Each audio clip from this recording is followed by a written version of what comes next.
آج جو مجھے موضوع دیا گیا ہے اس کے لیے میں نے سورہ اعراف کی آیت نمبر 157 کا آخری ٹکڑا جو ہے وہ آپ کو سنایا ہے۔ اس کا ایک پس منظر ہے وہ جان لیجیے۔ آپ کو معلوم ہے کہ جب حضرت موسیٰ بنی اسرائیل کو لے کر مصر سے نکلے ہیں، اس کے بعد مرحلہ آیا کہ اللہ تعالیٰ نے حضرت موسیٰ کو کوہ طور پر طلب فرمایا تورات عطا کرنے کے لیے۔ ان کی غیر حاضری میں ایک فتنہ کھڑا ہوا اور کچھ لوگوں نے ایک بچڑا بنا کر اس کی پرستش شروع کر دی بنی اسرائیل میں سے، سامری کا بنایا ہوا بچڑا۔ جب حضرت موسیٰ واپس آئے انہوں نے یہ دیکھا تو بہت غضبناک ہوئے، اور پھر اللہ تعالیٰ کے حکم سے فیصلہ ہوا کہ 12 قبیلوں میں سے جن لوگوں نے بھی یہ شرک کیا ہے ان کو انہی قبیلوں کے لوگ خود قتل کریں۔ کئی ہزار اسرائیلی قتل ہوئے۔ یہ بہت بڑا یوں سمجھیے کہ پرج ہوا ہے اس قوم کے اندر۔ اس کے بعد پھر مزید اللہ تعالیٰ کی خدمت میں استغفار کے لیے حضرت موسیٰ علیہ السلام اپنے 70 بڑے بڑے سردار جو تھے 12 قبیلوں کے ان کو لے کر حاضر ہوئے۔ وہاں انہوں نے استغفار کیا اور ایک دعا کی، پروردگار وَاكْتُبْ لَنَا حَسَنَةً فِي الدُّنْيَا وَالْآخِرَةِ، ہمارے لیے نیکی کا اندراج کر دے، دنیا میں بھی آخرت میں بھی۔ جواب ملا اللہ تعالیٰ کی طرف سے، دیکھو عذاب تو میں جس کو چاہوں گا دوں گا، اور ویسے میری رحمت ہر شے کے ساتھ موجود ہے، ہر شے کا وجود میری رحمت سے ہے، لیکن ایک میری خاص رحمت ہے جو میں لکھ رکھوں گا ان لوگوں کے لیے جو میرے نبی امی آخری رسول ان پر ایمان لائیں گے صلی اللہ علیہ وسلم۔ وہ جب آئیں گے اور وہ نیکی کا حکم دیں گے، بدی سے روکیں گے، پاکیزہ چیزوں کو حلال قرار دیں گے، ناپاک چیزوں کو حرام قرار دیں گے، نوع انسانی کے اوپر جو بوجھ تھے جو اس وقت ہوں گے ان کو اتاریں گے۔ وہ جب آئیں گے تو جو لوگ فَالَّذِينَ آمَنُوا بِهِ نمبر 1، وَعَزَّرُوهُ نمبر 2، وَنَصَرُوهُ نمبر 3، وَاتَّبَعُوا النُّورَ الَّذِي أُنزِلَ مَعَهُ أُولَٰئِكَ هُمُ الْمُفْلِحُونَ۔ جو لوگ ان پر ایمان لائیں گے، ان کی تعظیم اور توقیر کریں گے، ان کی مدد کریں گے، اور جو نور ان کے ساتھ نازل کیا جائے گا یعنی قرآن، اس کی پیروی کریں گے، وہ ہوں گے جو فلاح پانے والے ہوں گے، میری خصوصی رحمت سے حصہ ان کو ملے گا۔ اب یہاں پہلے تو دعا کر لیجئے، اللہم ربنا اجعلنا منہم، اے اللہ ہم سب کو ان میں شامل فرما دے جو تیرے نبی کے ساتھ تعلق کی ان 4 بنیادوں کی شرائط کو پورا کر سکے، تقاضوں کو پورا کر سکے۔ اب ذرا ان میں سے ایک ایک کو لیجئے۔ ایمان جانی پہچانی چیز ہے، ایمان جسے کہتے ہیں، اس کی تشریح میں جانے کی ضرورت نہیں، وقت بھی محدود ہے، لیکن ایک بات سمجھنے کی ہے بہت ضروری۔ ایمان کے 2 لیول ہیں۔ ایک قانونی ایمان ہے جس کی بنا پر ہم ایک دوسرے کو مسلمان سمجھتے ہیں، اس کا تعلق اقرار باللسان کے ساتھ ہے، زبان سے کہنا اشہد ان لا الہ الا اللہ وحدہ لا شریک لہ واشہد ان سیدنا و مولانا محمدا عبدہ ورسولہ۔ وہ ہندو تھا، سکھ تھا، پارسی تھا، عیسائی تھا، یہ کلمہ کہے اور اسلام میں آ گیا۔ لیکن یہ زبانی کلامی ایمان جو ہے یہ انسان کی سیرت و کردار پر اثر انداز نہیں ہو سکتا۔ یہی وجہ ہے آج ہم دیکھ رہے ہیں مسلمان ہی جھوٹ بھی بول رہا ہے، مسلمان ہی بے ایمانی بھی کر رہا ہے، مسلمان ہی خیانت بھی کر رہا ہے، مسلمانوں کے لیڈر بلینز کی خیانت کر رہے ہیں۔ یہ کون ہے؟ سب مسلمان ہیں۔ وہ اس کی وجہ کیا ہے کہ ہم صرف قانونی مسلمان ہیں اور ہمارا ایمان قانونی ایمان ہے۔ اس کے لیے اسلام کا لفظ قرآن میں آیا ہے سورہ حجرات میں، قالت الاعراب آمنا قل لم تؤمنوا ولکن قولوا اسلمنا۔ اے نبی یہ بدو کہہ رہے ہیں ہم ایمان لے آئے، ان سے فرما دیجئے تم ہرگز ایمان نہیں لائے ہو، یوں کہو کہ ہم مسلمان ہو گئے ہیں۔ ولما يدخل الايمان في قلوبكم، ابھی تک ایمان تمہارے دلوں میں داخل نہیں ہوا۔ بہرحال اللہ کا شکر ہے اس نے ہمیں مسلمانوں میں پیدا کر دیا، ورنہ ہم میں سے کتنے ہوتے اگر کہیں اور پیدا ہو گئے ہوتے تو نعمت اسلام سے بھی ہم بہرہور ہو سکتے، کیا کہہ سکتے۔ اصل ایمان ہے جب وہ دل میں داخل ہو جائے، یقین بن جائے۔ اسی لیے بچپن میں یاد کیا ہوگا ایمان مجمل، آمنت باللہ کما ہوا باسمائہ وصفاتہ وقبلت جمیع احکامہ اقرار باللسان وتصدیق بالقلب. جب تصدیق بالقلب ہوگی تو اب اس کے تقاضے جو ہیں عملی پیدا ہوں گے. ان تقاضوں میں سے ایک میں 2 حدیثوں کے حوالے سے آپ کے سامنے رکھ رہا ہوں. پہلی حدیث حضرت عبداللہ بن عمرو بن العاص رضی اللہ تعالی عنہما سے مروی ہے. لا یؤمن احدکم حتی یکون ہواہ تبعا لما جئت بہ. دیکھو تم میں سے کوئی شخص مومن نہیں ہو سکتا جب تک کہ اس کی خواہش نفس تابع نہ ہو جائے اس شریعت کے، اس قانون کے، اس ہدایت کے جو میں لے کر آیا ہوں. اگر عملاً تابع نہیں ہوئے تو حقیقتاً مومن نہیں ہو. دل میں جھانکو. Do I really believe that Muhammad is the prophet of Allah? Do I really believe that Quran is the word of God? کبھی جھانکیے گا اندر، جواب ملے گا صحیح آپ کو. کیا کنوکشن ہے؟ کنوکشن ہو اور پھر حضور کی پیروی نہ ہو، حضور کے احکام کی پابندی نہ ہو، اللہ کے قوانین کی پابندی نہ ہو، کیسے ممکن ہے؟ حضور تو فرماتے ہیں صلی اللہ علیہ وسلم ایک ایسی بد اخلاقی اور کج خلقی پر صرف اسے کوئی گناہ کبیرہ بھی نہیں کہیں گے. فرمایا ایک مرتبہ واللہ لا یؤمن واللہ لا یؤمن واللہ لا یؤمن، خدا کی قسم فلاں شخص مومن نہیں ہے، خدا کی قسم فلاں شخص مومن نہیں ہے، خدا کی قسم فلاں شخص مومن نہیں ہے. صحابہ کانپ گئے. کون بدبخت ہے جس کے بارے میں فرمایا جا رہا؟ پوچھا گیا من یا رسول اللہ. جواب سنیے اور اپنے غریب حالوں میں جھانکیے. وہ شخص الذی لا یامن جارہ بوائقہ، وہ شخص جس کی شرارتوں کی وجہ سے اس کا پڑوسی چین میں نہیں ہے، امن میں نہیں ہے، وہ مومن نہیں ہے. خدا کی قسم نہیں ہے، خدا کی قسم نہیں ہے. کیسے علیحدہ کر لیں گے اس ایمان کو اعمال سے اور ایمان کو اخلاق سے؟ آگے چلیے. وہ جو حدیث حضرت ابو ہریرہ سے، اور یہ متفق علیہ، صرف بخاری کی نہیں ہے، بخاری جمع مسلم.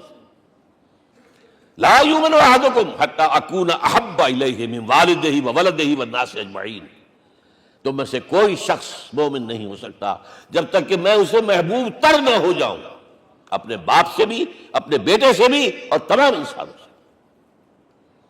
جھانک لیجئے دل میں صورتحال یہ ہے یا نہیں ہے. کیوں محبوب ہو جائیں؟ اس لیے کہ آپ کے ذریعے ہدایت ملی ہے، آپ کے ذریعے ہم اللہ سے جڑے ہیں. اور آپ کو معلوم ہے دنیا میں کوئی شاہ ہدایت نہیں، نعمت نہیں ہے جب تک کہ نعمت ہدایت نہ ہو. اگر صحت اچھی ہے، ہدایت نہیں ہے، تو بدماشیاں کریں گے. کیا کریں گے؟ آپ کو معلوم ہے صحت اچھی جو ہے کدھر جا کے کھپے گی اگر ہدایت نہیں ہے. اگر دولت ہے، ہدایت نہیں، کیا کریں؟ گلچھرے اڑائیں گے، عیاشیاں کریں گے، لوگوں پر اپنی دولت کا روب گانٹیں گے. اولاد ہے، ہدایت نہیں ہے، یہ اولاد سہاد روح بھی بن جائے گی کہیں آپ کے لیے. کوئی شے نعمت نہیں ہے جب تک کہ نعمت ہدایت نہ ہو. اور ہدایت ہمیں ملی محمد رسول اللہ صلی اللہ علیہ وسلم کے ذریعے. تو آپ سے بڑھ کر محبوب کون ہوگا؟ اس کے ضمن میں ایک بڑا پیارا واقعہ آتا ہے. حضرت عمر سے پوچھتے ہیں حضور ایک مرتبہ، عمر تمہیں مجھ سے کتنی محبت ہے؟ اندازہ کیجئے کہ کس قدر اپنائیت کسی سے ہوتی ہے تب یہ سوال ہوتا ہے. عمر تمہیں مجھ سے کتنی محبت ہے؟ عرض کیا حضور مجھے آپ دنیا کے ہر انسان سے زیادہ محبوب ہیں. فرمایا اور اپنی جان سے؟ ذرا سا توقف کیا، دل میں جھانکا. ہاں حضور اب میں یہ بھی کہتا ہوں کہ میری جان سے بھی زیادہ عزیز ہے مجھے. آپ نے فرمایا الان عمر اب پہنچے ہو جو مقام ہے، اب درکار ہے، جو مطلوب ہے. تو محبت اس درجے کی، اطاعت اس درجے کی اگر نہیں ہے تو ایمان نہیں ہے. ہاں قانونی ایمان ہے، اب مسلمان ہے، اللہ کا شکر ہے، بہت بڑا فضل ہے. اب اگلے بات پر آئیے. عزروہ، ان کی توقیر، ان کی تعظیم کرے. یہ تعظیم کس درجے میں؟ اب وقت بہت کم ہے، میں صرف آپ کو سورہ حجرات سے مثال دے رہا ہوں. فرمایا گیا یا ایھا الذین آمنوا لا ترفعوا اصواتکم فوق صوت النبی ولا تجہروا لہ بالقول کجہر بعضکم لبعض ان تحبط اعمالکم وانتم لا تشعرون. اے ایمان والو، کبھی اپنی آواز کو حضور کی آواز سے بلند تر نہ کر دینا. کبھی جس طرح بلند آواز سے ایک دوسرے سے بات کرتے ہو ایسے نہ کر بیٹھنا، مبادا تمہارے سارے اعمال حق ہو جائیں اور تمہیں پتہ بھی نہ چلے. تم تو کہو گے میں نے کوئی گناہ کبیرہ تو نہیں کیا، میں نے کوئی ڈاکہ نہیں ڈالا، چوری نہیں کی، کوئی زنا نہیں کیا، کوئی شراب نہیں پی، لیکن یہ سوء ادب. لا ترفعوا اصواتکم فوق صوت النبی ولا تجهروا له بالقول كجهر بعضكم لبعض ان تحبط اعمالكم وانتم لا تشعرون. یہاں ایک میں عملی بات بھی آپ کے سامنے رکھ دوں. صحابہ کے بارے میں تو بات سمجھ میں آ گئی کہ اپنی آوازیں پست رکھیں. ہم کیسے کریں؟ ہمارا ایک طرز عمل ہونا چاہیے. اگر کسی گفتگو میں کوئی شخص کہ حضور نے یہ فرمایا ہے، کبھی یہ نہ کہے میں نہیں مانتا. ہاں توقف کر لیں، بھائی میں تحقیق کروں گا کہ واقعی حدیث صحیح ہے یا نہیں ہے. ٹھیک، ضروری نہیں کہ جو کہہ دے مان لیں آپ. محدثین نے کتنی محنتیں کر کر کے چھانٹی کی ہے. لہذا یہ، لیکن فوراً اگر آپ بتا نہیں میں نہیں مانتا، یہ عقل کے خلاف ہے، یہ فلاں ہے، یہ وہ ہے، یہ ہے کہ جو آپ سوء ادب کے مرتکب ہو رہے ہیں نبی اکرم صلی اللہ علیہ وسلم کی بارگاہ میں. ہاں توقف کریں، غور کریں، تحقیق کریں، معلوم ہو کہ یہ حدیث پختہ نہیں ہے، مستند نہیں ہے، پھر دوسری بات ہے. اور یہ جان لیجئے ہمارا جو معاشرہ ہے اس کا ایک قانونی جو ہے احاطہ ہے.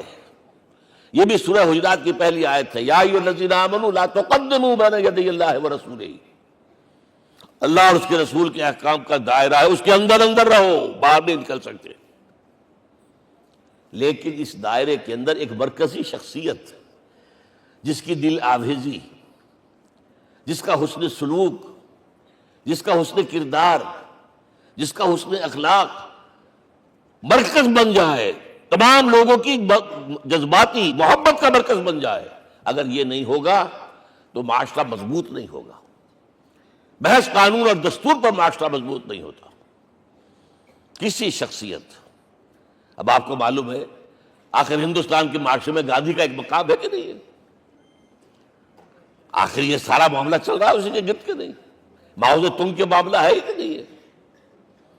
یہ سارا معاملہ دنیا میں عام لوگ کہہ دیتے، ریشنلسٹ لوگ، کہ ان چیزوں کی کیا ضرورت ہے؟ بھائی قانون دیکھنا چاہیے، دستور دیکھنا چاہیے، حکم دیکھنا نہیں. بھائی جذباتی وابستگی، ایک ہستی تو ایسی ہو کہ جس کے کچھ کہنے پر فوراً زبانیں بند ہو جائیں. اور اس کا نقشہ میں سعودی عرب میں دیکھتا ہوں، اگر وہاں کے دو بدو لڑ رہے ہوں سخت اور ایک دوسرے کو کھانے کو دوڑ رہے ہوں، کوئی شخص کہتے صلی علی النبی، فوراً خاموش. معلوم ہوتا ہے آگ کے اوپر کسی نے پانی ڈال دیا، خاموش، صلی علی النبی، صرف یہ کہہ رہے. یہ جذباتی وابستگی اگر محمد سے نہیں ہے صلی اللہ علیہ وسلم تو آپ کا معاشرہ کبھی مضبوط نہیں ہوگا. یہ مرکزی شخصیت، یہ مرکز ہے. اسی لیے ان کے احترام کا یہ درجہ ہے، کیونکہ اس سے کیا ہوگا؟ تمہارا شیرازہ بکھر جائے گا. اگر ان کے ساتھ جذباتی محبت نہیں ہوگی تمہارا شیرازہ بکھر جائے گا. یہ آیا معاملہ. اب میں آپ کو بتانا چاہتا ہوں تہذیب. ہمارے ہاں اصل میں بدقسمتی سے ہم سیرت کی تقریریں کرتے ہیں، حضور کی عظمت بیان کرنے کی کوشش کرتے ہیں. کچھ لوگ تو خیر حضور کی زلفیں ہیں، حضور کی آنکھیں ہیں، حضور کی کملی ہے، حضور کا سایہ نہیں تھا وغیرہ، یہ باتیں اپنی جگہ ہیں، ہر چیز ٹھیک ہے.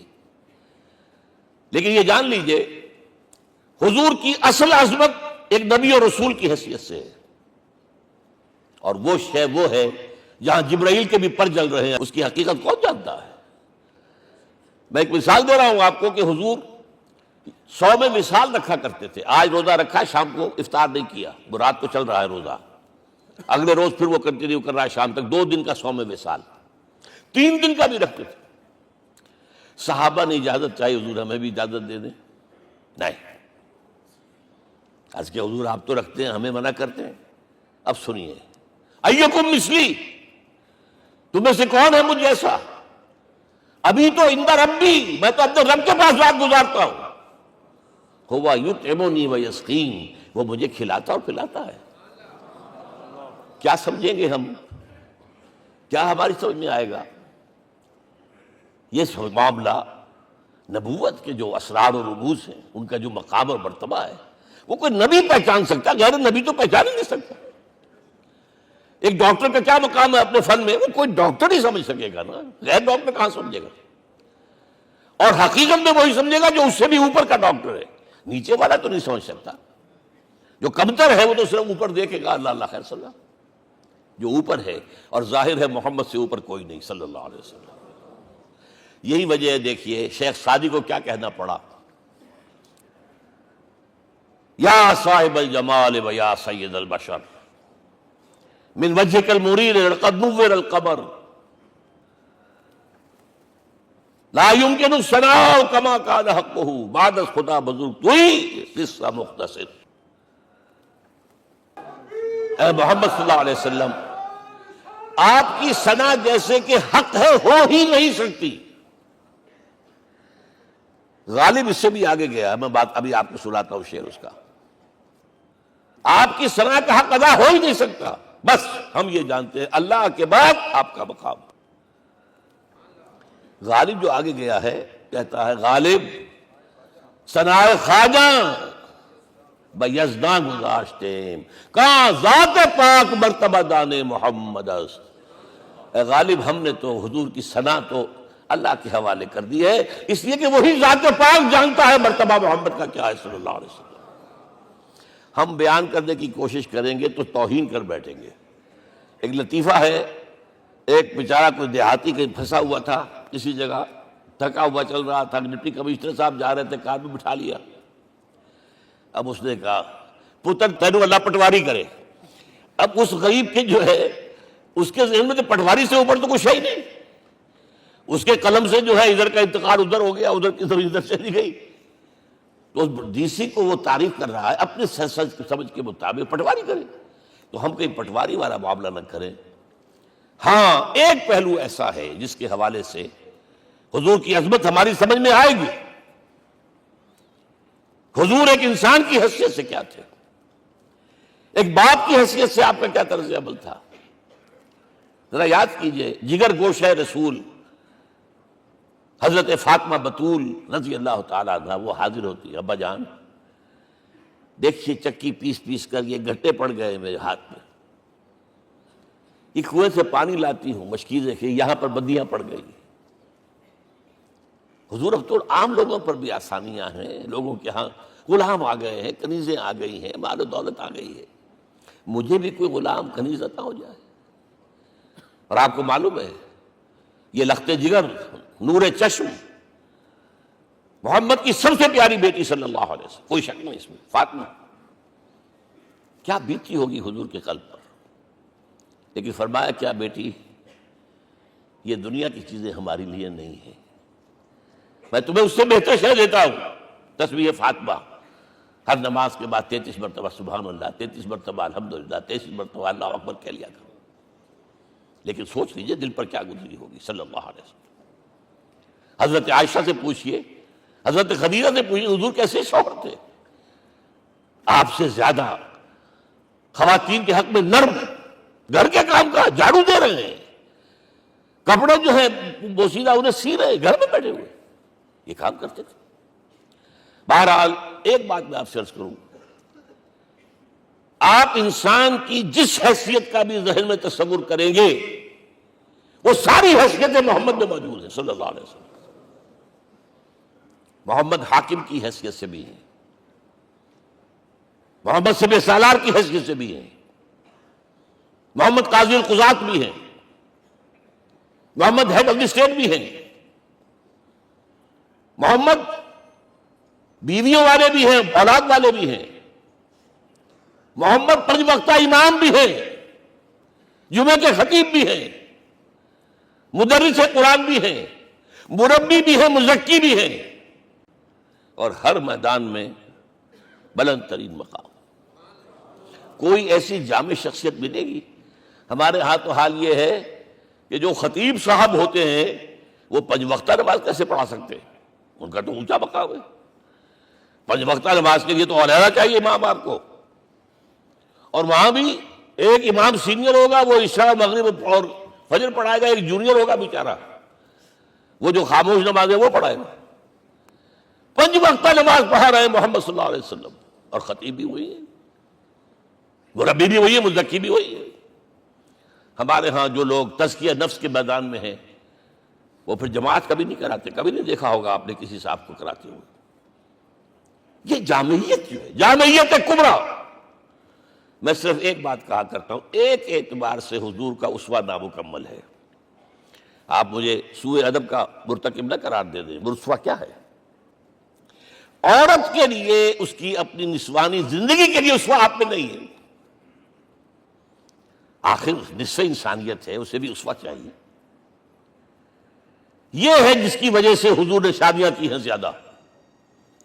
خواتین کے لیے اسوہ حضور کے ازواج مطہرات ہیں، اور ان میں سب سے بڑھ کر جو بالکل یوں سمجھیے کہ آغاز کے اندر نوجوانی میں آ گئی ہیں حضور کی خدمت میں، نہایت ذہین و فتید، انہوں نے پھر عورت کی زندگی کے لیے حضور کا جو طرز عمل تھا وہ انہوں نے بیان کیا نا۔ اس لیے سورہ احزاب کے اندر اس کا تذکرہ ہے، جہاں یہ آتا ہے لقد کان لکم فی رسول اللہ اسوۃ حسنہ، وہیں پر یا نساء النبی لستن کاحد من النساء، اے نبی کی بیویوں تم عام عورتوں کے مانند نہیں ہو، تمہیں تو اسوہ بننا ہے امت کے لیے۔ اب اس سے اگلا قدم میں بڑھا رہا ہوں آگے، اور اس کے ساتھ جڑ جائے گی تیسری بات۔ تیسری بات کیا ہے؟ وَنَصَرُوهُ، اس کی مدد کریں صلی اللہ علیہ وسلم۔ پہلی بات تو یہ نوٹ کیجئے، حضور انتہائی غیور انسان تھے، انتہائی غیور۔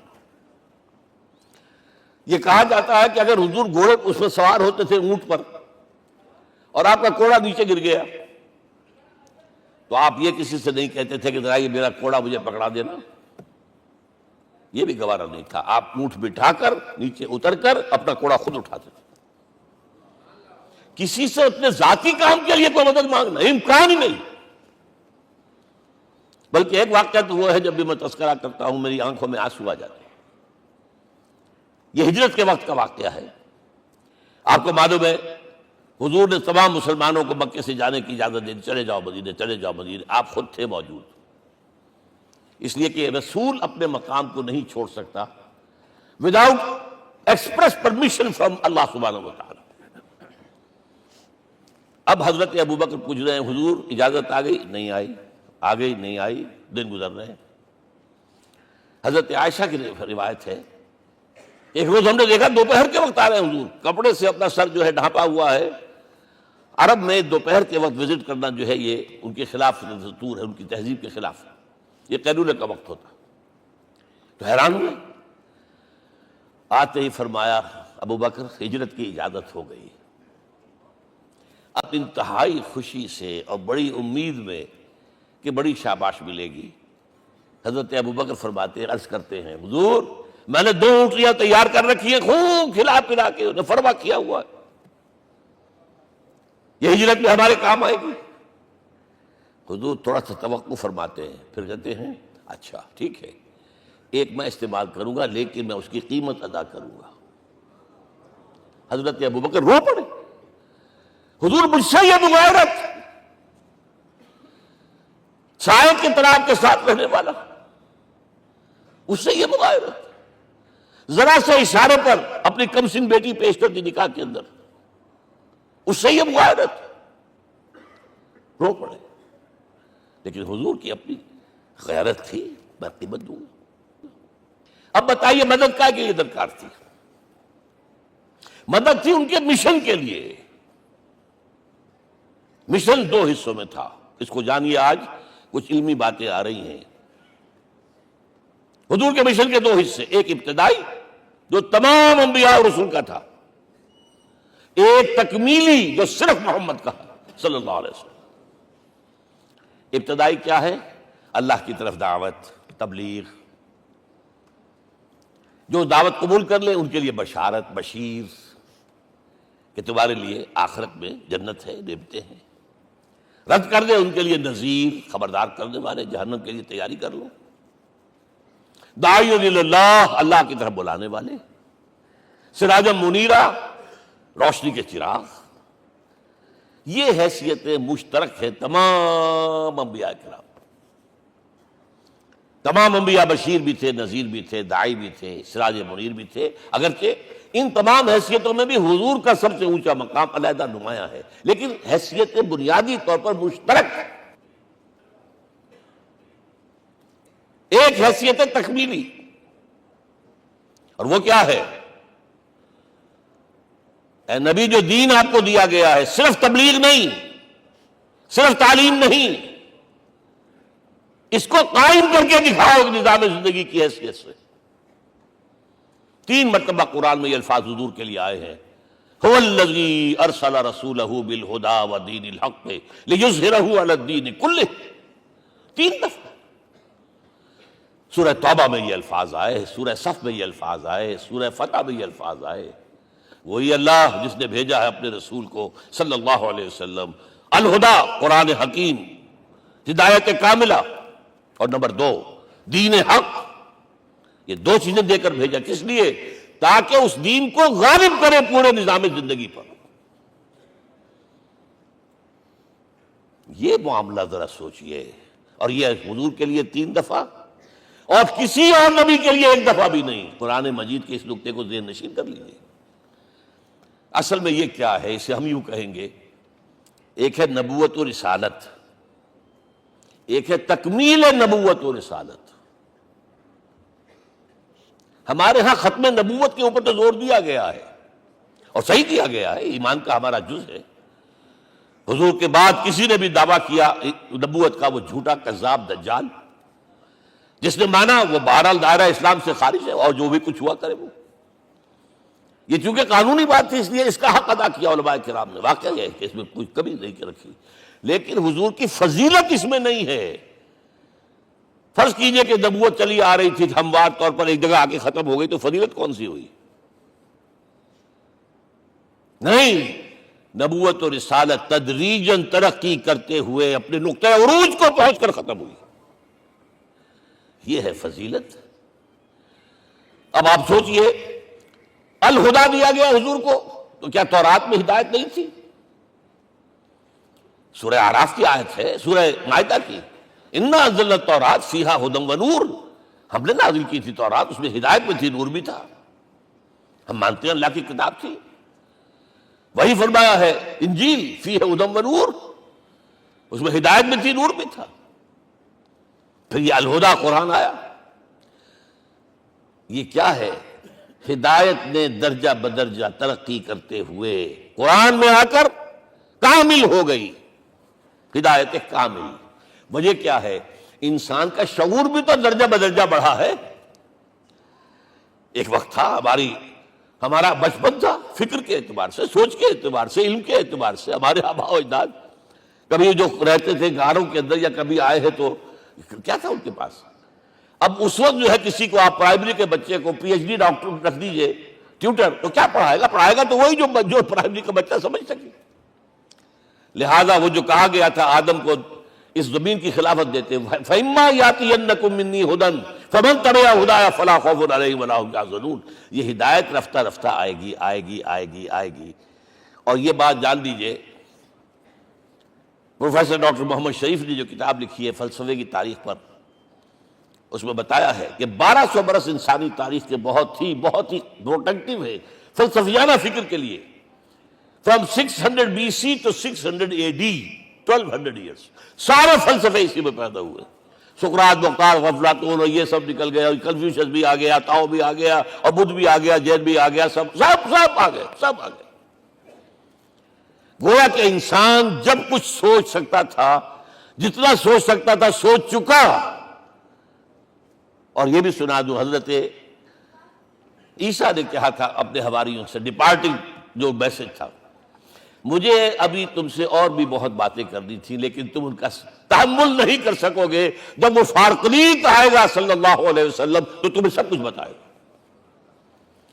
لہذا جب انسان بلوغت کو پہنچا ہے فلسفیانہ فکر کے اعتبار سے، تب، اور یہ بھی نوٹ کر لیجئے، بہت اہم بات کہہ رہا ہوں، چند مہینے غار ہرا کی تنہائیوں میں اللہ تعالیٰ نے حضور کو وہ سارا ذہنی سفر طے کرایا ہے۔ کیا کرتے تھے حضور جا کر غار ہرا میں؟ کبھی سوچا آپ نے؟ اگر آپ یہودیوں میں پیدا ہوئے ہوتے تو یہودی طرز پر آپ عبادت کرتے۔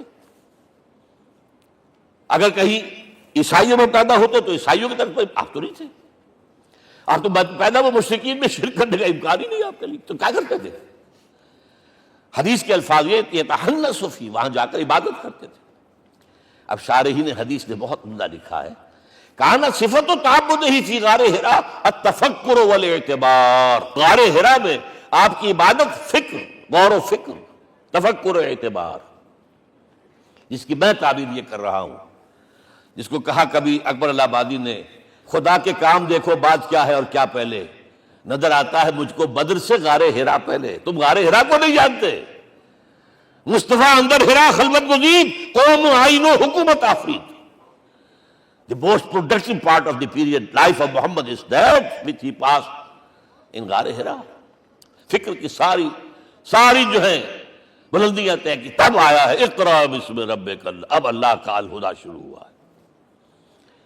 اچھا، اسی طرح نمبر 2، دین حق مکمل ہوا ہے، ورنہ جب ہم کبھی غاروں میں رہتے تھے کسی میونسپلٹی کا بھی سوال نہیں، نظام کسے کہیں گے؟ پھر یہ ہے کہ قبائلی نظام آیا، چلیے ایک شیخ ہے اس کا کہنا ماننا ہے سب کو، کچھ نظام تو بن گیا نا، اور نظام جہاں آئے گا جکڑ بندی ہو جائے گی۔ اب تم فلاں قبیلے کے شخص ہو، اس کا قبیلے کا سردار یہ، تمہیں حکم ماننا پڑے گا، اس قبیلے کی روایت یہ، تمہیں پیروی کرنی پڑے گی، you have to do it whether you like it or not.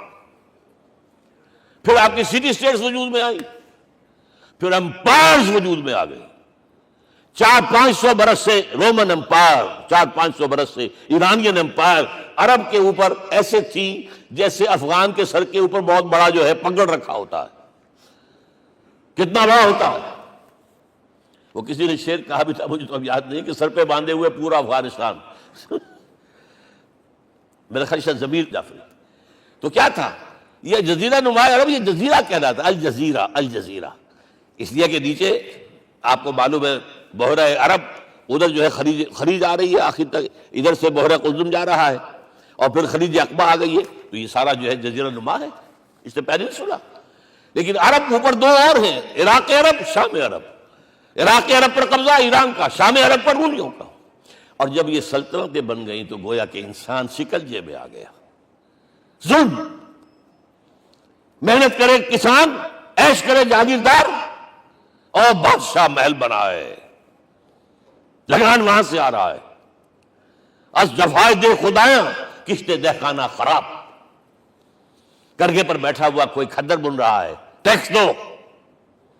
بادشاہ محل بھی بنائے گا، عیاشیاں بھی کرے گا، سارا نسوانی حسن جو ہے کوہ قاف کا لے آئے گا اپنے ہاں، اور پھر فوج بھی رکھے گا، ذرا تم نے گردن اٹھائی تو تمہاری سرکوبی کرنے کے لیے فوج تیار ہے۔ یہ جب جکڑ بند آئی ہے انسان پر، تب محمد کو بھیجا گیا ہے، دی لیبریٹر، اسے آزاد کرانے والا، دین حق دیا گیا۔ یہ دین حق قرآن مجید میں اسی لیے کہا گیا، یہ میں کہہ رہا ہوں تکمیل رسالت النبوت، الیوم اکملت لکم دینکم واتممت علیکم نعمتی ورضیت لکم الاسلام دینا۔ آج میں نے تمہارے لیے تمہارے دین کو کامل کر دیا ہے، یہ مکمل نظام زندگی ہم نے دیا ہے، پہلے تھا ہی نہیں۔ لہذا کسی اور نبی سے یہ نہیں کہا گیا کہ اس کو غالب کرو، میں نے آپ کو بتا دیا کہیں نہیں ہے، نہ نوح، نہ ہود، نہ صالح، نہ ابراہیم، نہ موسیٰ، نہ عیسیٰ، کوئی بھی نہیں۔ اور حضور سے کہا گیا یہ دین اب غالب کرو۔ اگر صرف تم کتاب میں لکھ کر دے جاؤ اور اس کے مثال پیش نہ کر سکو، دنیا کہے گی بہت اچھی شاعری ہے۔ آج بھی آپ کو معلوم ہے دی ریپبلک کتاب زندہ ہے، لیکن آج تک ایک دن کے لیے بھی وہ نظام کہیں قائم ہوا ہے؟ ہم یہی کہیں گے کہ ٹھیک ہے، یہ جو ہے ایک خواب ہے، اللہ اللہ فرض، اس کے سوا کیا یوٹوپیا ہے، اس نظام کو قائم کر کے دکھاؤ۔ اب آپ اس کو اینالائز کر لیجئے، اچھی طرح سمجھ لیجئے، It was the revolutionary role which was assigned to محمد صلی اللہ علیہ وسلم۔ نظام کو بدلنا، اسی کا نام تو انقلاب ہے۔ انقلاب کسے کہتے ہیں؟ دنیا میں 2 نظام ایک جگہ نہیں ہو سکتے، مذہب 100 بھی ہو سکتے ایک جگہ۔ مذہب لمیٹڈ ہے، آپ کی ذاتی زندگی، آپ کے کچھ عقائد ہیں، کچھ عبادات ہیں، کچھ رسومات ہیں، کچھ سوشل رائٹس ہیں، یہ ہے بس۔ تو یہ تو 100 بھی they can coexist۔ امریکہ میں کتنے ہیں؟ مسلمان گئے مسجدیں بنا لی ہیں، ہندو گئے مندر بنا لیے ہیں، سکھ گئے ہیں، ان کے گردوارے بنے ہوئے ہیں، صلوتے یعنی یہودیوں کے اور عیسائیوں کے تو بے شمار ہے ہی ہے، لیکن ہے ہمہ مذہب. لیکن دین تو دو نہیں ہو سکتے، یا ڈیموکریسی ہوگی یا بادشاہت ہوگی، ایک تو دو تو نہیں ہو سکتے. یا کیپٹلزم ہوگا یا سوشلزم ہوگا، دو تو نہیں ہو سکتے. یا تھیوکریسی ہوگی یا ڈیموکریسی ہوگی، دو نہیں ہو سکتے. اور یہ بھی آپ کو معلوم ہے دنیا میں کہیں ویکیوم نہیں ہے نظام کے اعتبار سے، کبھی نہیں رہا ہے. ہر ایک نظام موجود ہے. آپ کوئی دوسرا نظام لانا چاہتے ہیں، پہلے اس کو جڑ سے اکھیڑنا پڑے گا. گفت رومی ہر بنائے کوہنا کا باداں کلند، تو نہ دانی اولا تعمیر راں ویرا کلند. رومی نے کہا ہے کہ دیکھو اگر کوئی نئی تعمیر تمہیں کرنی ہو تو تم جانتے نہیں ہو پہلے پرانی تعمیر کو گرانا پڑتا ہے. پہلے آپ نظام جڑ سے کھینچ کر پھینکیں گے باہر، تب نظام لائیں گے نا. اور یہ ظاہر بات ہے جو نظام بھی ہے اس کے ساتھ ویسٹڈ انٹرسٹ ہے، اس کے ساتھ پریولیج کلاسز ہیں. دے وانٹ اسٹیٹس کو، وہ کوئی تبدیلی نہیں ماننے کو تیار، کیونکہ اسی نظام کی شاخوں پر تو ان کے گھونسلے بنے ہوئے، وہیں سے تو مفادات ان کے وابستہ ہے. لہذا نظام جو ہے بدلنے کے لیے جانیں دینی پڑتی ہیں، خون بہانا پڑتا ہے، جان جوکھوں کا کام کرنا پڑتا ہے، اس کے بغیر نظام نہیں بدلتا. اور محمد کا رول صلی اللہ علیہ وسلم، یہ ہے وہ عظمت محمد کی جو انسان نے پہچانی ہے. میں 3 گواہیاں آپ کے سامنے پیش کر رہا ہوں. 1 from the east, 2 from the west, 3 کئی ملوے ہے. یہی لاہور 1920، یہاں ایک بریڈلا ہال ہوتا تھا. اس بریڈلا ہال میں ایم این رائے کی ایک تقریر. And who was M N Roy? Personal friend of Lenin, member of the Communist International. He knew what revolution is. اور اس نے ہسٹوریکل رول آف اسلام تقریر کی لاہور کے اندر 1920 میں. اور اس نے کہا تاریخ انسانی کا عظیم ترین انقلاب وہ تھا جو محمد نے برپا کیا صلی اللہ علیہ وسلم. میں تو اس کی ذہانت کی داد دیے بغیر نہیں رہا. اس نے کہا بعض مورخین یہ جو فتوحات کی ہیں صحابہ کرام نے، ان کو سمجھ بیٹھتے ہیں جیسے اٹیلا نے فتوحات کی ہیں یا چنگیز خان نے کی ہے یا کسی اور. کہاں وہ کہاں یہ، وہاں صرف تباہی آتی تھی. اور محمد صلی اللہ علیہ وسلم کے پیروکاروں نے جب دنیا فتح کی ہے، نئی تہذیب دی ہے، نیا تمدن دیا ہے، نیا نظام دیا ہے، روشنی دی ہے، علوم کو تازہ کیا ہے، علوم ایجاد کیے ہیں. یہ ہے وہ انقلاب جو محمد نے برپا کیا صلی اللہ علیہ وسلم. یہ کتاب آج بھی ہندوستان میں چھپتی ہے، بمبئی میں، دی ہسٹوریکل رول آف اسلام. اور میں سمجھتا ہوں کہ ہندو ہے، کمیونسٹ ہے اور گواہی دے رہا ہے. دوسرا، یہ تو چونکہ بڑی ریسنٹ پاسٹ کی بات ہے، ڈاکٹر مائیکل ہارٹ ایک کتاب لکھتا ہے دی 100، اور اس کا سب ٹائٹل کیا ہے؟ A selection and gradation of the 100 most influential personalities of the human race, human history. پوری انسانی نسل میں سے ان لوگوں کو چن لو جنہوں نے اس کی تاریخ کے دھارے کے رخ کو موڑا ہو. ادھر جا رہا تھا ادھر کر دیا، ادھر جا رہا تھا ادھر کر دیا. جن لوگوں نے بھی تاریخ کا دھارا موڑا پہلے سلیکٹ کر لو. سلیکشن، 100 آدمی کا نام آ گئے. اب گریڈیشن، ان میں سب سے زیادہ کس نے کیا؟ اور ٹاپ پر لایا محمد کو صلی اللہ علیہ وسلم. یہ کتاب تو اویلیبل ہے، پڑھیے. اور چونکہ عیسائی ہے اور حضرت عیسیٰ کو نمبر 3 پر لے گیا، غور کیجئے. نمبر 2 پر لایا نیوٹن کو، بابائے طبیعت. اور پھر کہتا ہے naturally I O an explanation. میں عیسائی ہوتے ہوئے I'm placing Muhammad at top. How? This is because, یہ لفظ یاد کیجئے، this is because he is the only person supremely successful in both the religious and secular fields. ذہانت، وہ زندگی جو آج تقسیم کر دی گئی ہے، یہ مذہبی زندگی ہے، یہ سیکولر ہے، یہ ریاست ہے، قانون ہے، یہ ہے، اور اس کو علیحدہ رکھو بھائی، مذہب کو علیحدہ رکھو. وہ کہتے ہیں کہ یا تو مجھے ملتا ہے کہ وہ آدمی جو ادھر اونچا ہے تو دوسری طرف نیچا ہے، کچھ بھی نہیں. ادھر اونچا ہے تو ادھر کچھ نہیں. روحانیت میں، دین میں، اخلاق میں عیسیٰ سے اوپر کون جائے گا؟ لیکن حکومت میں، ریاست میں کوئی پدہ بھی نہیں رکھا، زیرو. مذہب کتنا بڑا پیدا کر دیا گوتم بدھ نے، لیکن ریاست، حکومت زیرو. اور بڑے سے بڑے جو ہے شہنشاہ اور بڑے سے بڑے کانکرس کوئی چلا آیا ہے. آپ سوچئے جو گریک آ رہا ہے، جو سکندر اعظم کہاں سے چل کر مقدونیہ سے کہاں پہنچ گیا؟ بیاس تک. اٹیلا کہاں سے پہنچ گیا؟ مشرق سے مغرب تک. لیکن